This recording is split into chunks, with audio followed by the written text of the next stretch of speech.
Magandang hapon guys, update naman tayo dito sa ating ampalaya. Ayan yung itsura ngayon ng ating ampalaya, no? Medyo mababa na. Ay nako, lumulundo na yung ating balag dito sa ating ampalaya. Tapos yung side ay unti-unti nang nag-yellow. Nagpatubig tayo dito kahapon. Yan, mga bungang maliliit. Kahapon nakapag-apply tayo ng fertilizer dito. Ginamit natin na abono ay 14-14, 3 lata, saka 1 lata ng urea. Bali 4 yung pinakain natin dito sa ating ampalaya. Bukas harvest tayo dito. Yan, itsura ngayon, ano? Tapos yung mga ganito, yan. Yan yung mga common problem sa pag-aampalaya. Yung pag-yellow ay natural. Kasi tumatanda na tong ampalaya. Yung mga harvestin natin dito. Tapos yung mga baluktot. May encounter mo pag nagtanim ka ng ampalaya ay mga baluktot. No? Hindi lahat ng bunga ay kaya niyang buhayin. Yan itsura. Ito naman yung kabila. Tapos yan. Ito naman nag-yellow talaga. May nung umatake sa ugat kaya ganyan, ano? Nag-i-spray tayo ng fungicide pero natural talaga ang pag-yellow. Naglawit na yung mga bunga. Ang pagpitas natin dito ay 1 day gap lang. Agad-agad natin yung bunga. Nilalako lang natin, ano? Naibibenta natin ng 80 to 100 per kilo. Pero hindi na maiwasan yung pag-yellow talaga. Ay nako.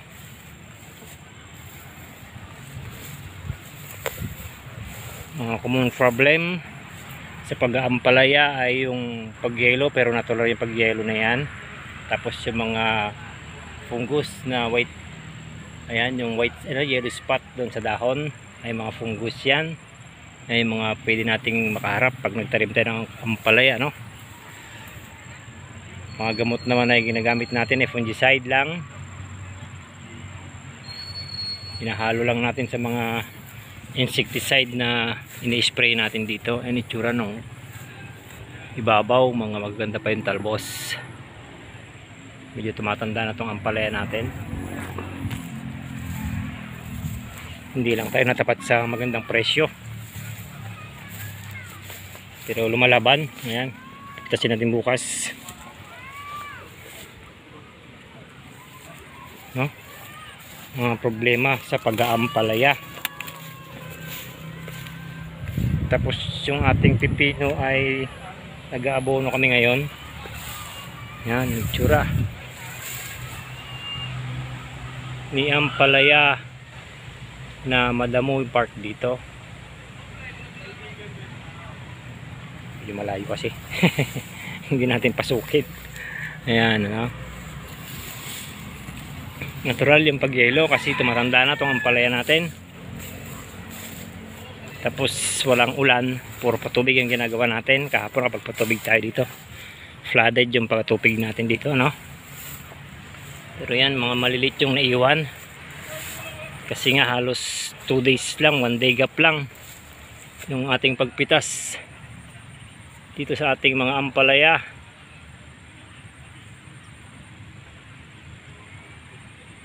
Yan, hanggang sa dulo. Ay nako,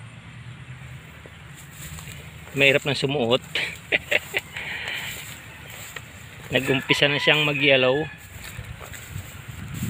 kasi sari-sari na rin, fungus. Tapos pero wala pa naman tayong naagapan natin yung mga pag-yellow ng bunga, no? Fruit fly. Kasi ang gamit lang natin yung gold Pero meron part doon sa dulo, mga mga entrada ng ating balag.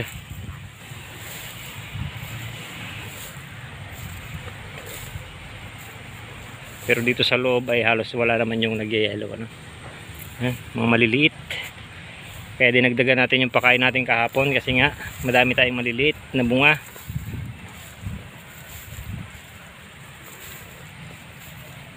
Yan.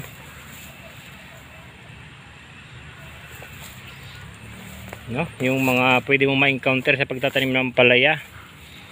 Mga problema sa pag-aampalaya ay yung mga pagyelo ng dahon, yung gawa ng fungus, yung yellow spot. Tapos pagyelo ng mga bunga, gawa ng fruit fly. May mga gamot naman tayo na ginagamit, ano.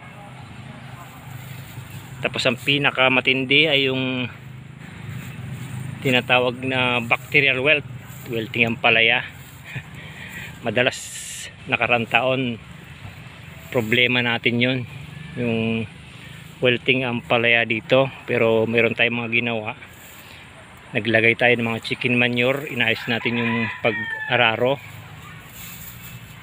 mga 1 month chicken manure na naglagay, tapos mga 1 month tayo nagtanim, kaya naging maganda naman yung kinalabasan.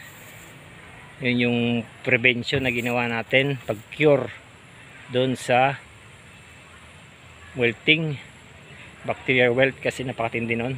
Halos walang gamot yung guys. Kahit na anong fungicide ang gamitin, talagang madadali ka pag hindi maayos yung land preparation. Sa land preparation talaga, hindi pwede yung bungkal-bungkal lang. Kailangan araro, no? Yun yung mga pinaka major problem sa pag-aampalaya, yung wilting. Marami tayong mga kasama na maraming nagreklamo doon na hindi nila maagapan, hindi nila malaman yung solusyon. Kailangan talaga yung land preparation pa lang, pagbasal ng chicken manure, mga organic, tapos hayaan mga 1 month bago tamnan para mawala yung tinatawag na bacterial wilt. Kasi pag tinamaan tayo nun, ay nako, ubos lahat yan mula dito isang row, tudling yan. Ay, nakaraan taon yun ang problema natin dito. Yan, nagawa na natin ang paraan, yung proper land preparation, tapos magbasal ng chicken manure, pinaka the best soil conditioner kasi yung chicken manure guys. Yun yung mga major problem sa pag-ampalaya. Tapos mga common na lang yung pagyelo, yung pagbaloktot ng mga bunga, ay mga common problem na lang yun, ano, na pwedeng solusyonan naman yun. Tapos yung pagkaroon ng uod, tapos yung pag-urong ng mga talbos. Yung pag-urong ng mga talbos ay yung hindi na umaangat o hindi na gumagalaw yung talbos, ay nutrient deficiency o kulang sa tubig, no? Yan yung itsura. Share lang natin yung mga problemang na-encounter natin dito sa pag-aampalaya. For beginners guide tayo. Ang pinakamatinding na-encounter natin ay yung bacterial wilt, kasi halos lahat mamamatay yung ampalaya. Ang solusyon lang doon ay yung proper na pag-land preparation. Kailangan talaga maayos. Tapos yung paglagay ng organic para tumaba yung lupa, maganda yung pagtubo ng ampalaya, no? Yun lang yung update natin dito, yung mga common at major problem sa pag-aampalaya. Yung pagyelo ng dahon ay napakadali lang naman yan, spray lang ng fungicide.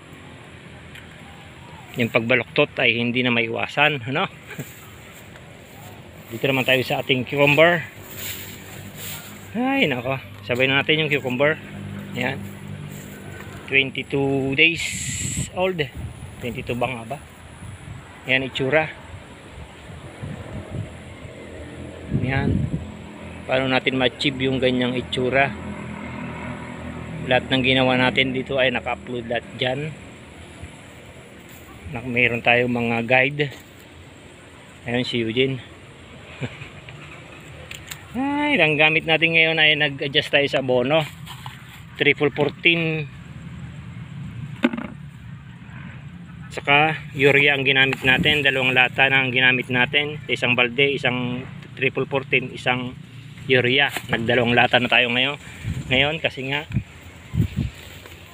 flowering na siya. Ang target natin makapagpalabas ng bunga para maka-harvest na tayo, pero medyo mababa pa presyo.